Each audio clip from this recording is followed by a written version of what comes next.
Kapitulo 22, versikulo 2. Ang mayaman at ang dukha ay nagkakasalubong kapwa. Ang Panginoon ang mailalang sa kanilang Tingnan mo lahat. ang intensyon ng Diyos sa paggawa ng mahirap at mayaman para sila ay magkasama. Ang mayaman at mga dukha nagkakasalubong kapwa. Ano? Ang Panginoon ang may likha sa kanilang lahat. Sabi mo, ba't hindi pantay-pantay? May mayaman, may mahirap. Bakit? May gagawin yung mahirap na ayaw gawin ng mayaman. Pagka puro bilyonaryo tayo, sino magtatrabaho sa bukid? Papayag ka ba? Bilyonaryo ka. Ikaw ang uutusan ng isang bilyonaryo? Ikaw ang mag-araro doon? Papayag ka ba na ikaw ay bilyonaryo? Uutusan ka magwalis ng kalye?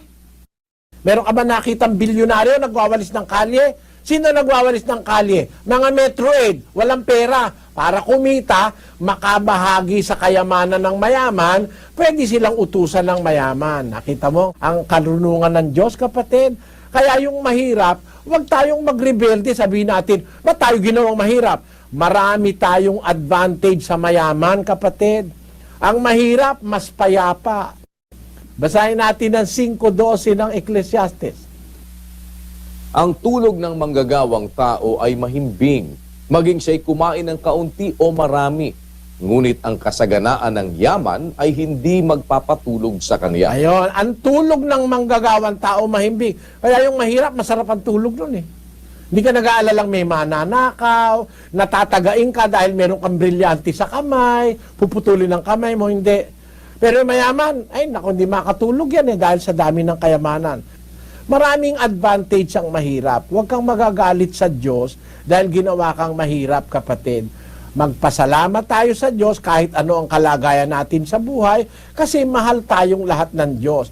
Ang katunayang mahal niya mahihirap, basahin natin ang Kapitulo 6, versikulo 20. At itiningin niya ang kaniyang mga mata sa kaniyang mga alagad at sinabi, mapapalad kayong mga dukha sapagkat inyo ang kaharian ng Diyos.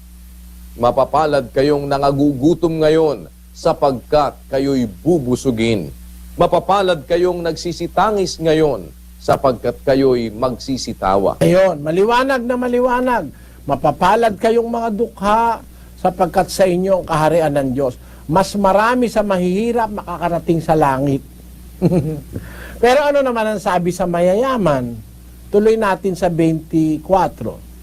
Datapwat sa aba ninyong mayayaman, sapagkat tinanggap na ninyo ang inyong kaaliwan. Sa aba ninyong mga busog ngayon, sapagkat kayo'y mga gugutom. Sa aba ninyong nagsisitawa ngayon, sapagkat kayo'y magsisitaghoy at magsisitangis. Liwanag, kawaawa naman yung mayayaman, di nga naniwala sa Diyos. Sa aba ninyong mga mayayaman, tinanggap na ninyo ang inyong kaaliwan. Kasi pag ang tao mayaman na, mataas na ang kaisipan, minsan di na naniniwala sa Diyos. Wala na silang tiwala sa Diyos, napupunta na ang kanilang tiwala sa kayamanan. 10:24 ni Marcos. At nangagtaka ang mga alagad sa kanyang mga salita. Datapwat si Jesus ay muling sumagot at nagsabi sa kanila, mga anak, kay hirap na magsipasok sa kaharian ng Diyos ang mga magsisiasa sa mga kayamanan. Pag-asa mo na, wala na sa Diyos, nasa kayamanan na, mahirap ka nang makapasok sa kaharian ng Diyos. Kaya may magandang nakalaan para sa mahihirap, kapatid. Huwag kang mag-alala roon at huwag kang magdamdam doon.